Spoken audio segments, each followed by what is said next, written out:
दोस्तों, chowmein civil code यानी समान नागरिक संहिता एक बार फिर से चर्चा में है। इसका वजह है प्रधानमंत्री मोदी द्वारा भोपाल में समान नागरिक संहिता की वकालत करना। पीएम मोदी का कहना है कि दोहरी व्यवस्था से देश कैसे चलेगा, जबकि संविधान में सभी नागरिकों के लिए समान अधिकार का उल्लेख है। पीएम मोदी के इस बयान के बाद पूरी विपक्षी पार्टी पीएम मोदी पर हमलावर है और खुद को मुसलमानों का हितैषी बताने वाले ऑल इंडिया मजलिस ए इत्तेहादुल मुस्लिम यानी AIMEM के हेड असदुद्दीन अवैसी ने कहा कि UCC के बहाने पीएम मोदी मुसलमानों को निशाना बनाना चाहते हैं और वे ये भी चाहते हैं कि देश में हिंदू नागरिक संहिता लागू हो जाए। तो इस स्थिति में पहला सवाल यह है कि आखिर चौमन सिविल कोड में ऐसी क्या बात है कि पूरा विपक्ष पीएम मोदी पे हमलावर है, और दूसरा चीज संविधान में इसे लेकर क्या बातें कही गई है। तो आज हम आपको UCC के बारे में पूरी जानकारी देने वाले हैं कि UCC क्या है, इसकी क्यों ज़रूरत है और सुप्रीम कोर्ट का इस पर क्या चाहना है। तो आइए सबसे पहले जानते हैं कि चौमन सिविल कोड आखिर है क्या।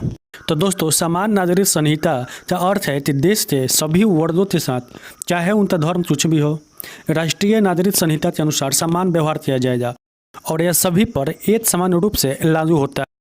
समान नागरिक संहिता की सोच एक देश एक नियम के अनुरूप है, जिसे सभी धार्मिक समुदाय पर लागू किया जाता है। समान नागरिक संहिता शब्द का उल्लेख भारतीय संविधान के भाग 4 अनुच्छेद 44 में स्पष्ट रूप से उल्लेख किया गया है। तो दोस्तों, भारतीय संविधान के मुताबिक भारत एक धर्मनिरपेक्ष देश है, जिसमें सभी धर्मों और संप्रदाय को मानने वाले को अपने अपने धर्म से संबंधित कानून बनाने का पूरा अधिकार है। इलाहाबाद उच्च न्यायालय के अधिवक्ता शत्रुघ्न सोनवाल के अनुसार भारत में 2 प्रकार के पर्सनल लॉ है। पहला है हिंदू मैरिज एक्ट 1956, जो कि हिंदू, सिख, जैन और अन्य संप्रदायों पर लागू होता है।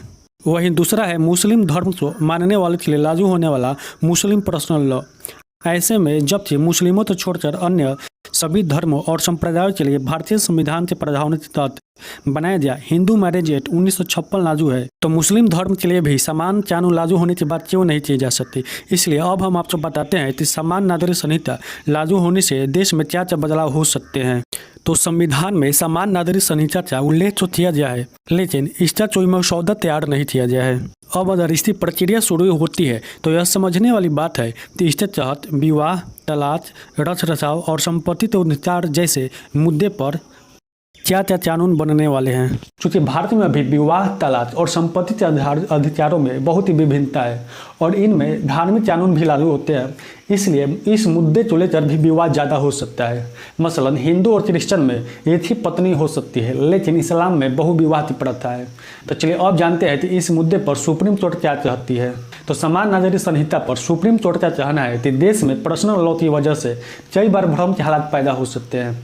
ऐसी परिस्थिति से निपटने में समान नागरिक संहिता यानी UCC, जिसको इंग्लिश में कॉमन सिविल कोड कहा जाता है, वह बहुत ही मदद कर सकता है। कोर्ट का यह भी कहना है कि अभी तक इसके लिए कोई भी प्रयास नहीं किया जाए, लेकिन अगर सरकार यह प्रयास करना चाहती है और कोई नियम बनाना चाहती है तो उसे पूरी तरह से यह काम करने दिया जाना चाहिए। तो दोस्तों, आपको क्या लगता है कि UCC आनी चाहिए या नहीं, आप हमें कमेंट में जरूर बताएं और ऐसे ही वीडियो के लिए हमारे चैनल को सब्सक्राइब और लाइक जरूर करिए।